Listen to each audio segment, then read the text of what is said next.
من در جماعت غرق و دل جان بر فرادا می برد. در خلوت رؤیا مرا در دام سودا می برد. سودم نمی آید به سر از آنچه دل آرد میان، اما به حظ عاشقی سرکرده شیدا می برد.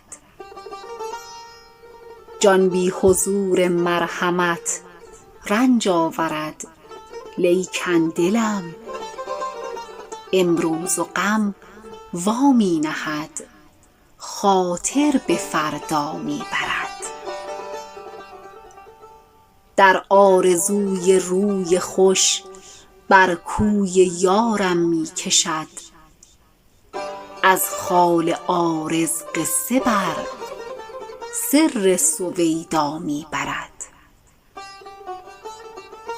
مقروض چشم دلبر شیرین زبانم می کند، پنهان رازم را به یک عالم هویدا می برد.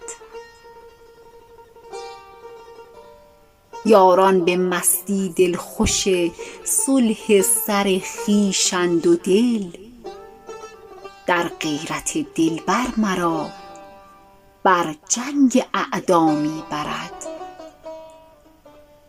مألوف یار بی بدل در هر جدل غالب منم، هرچند عشقش جان و دل در رنج پیدا می برد.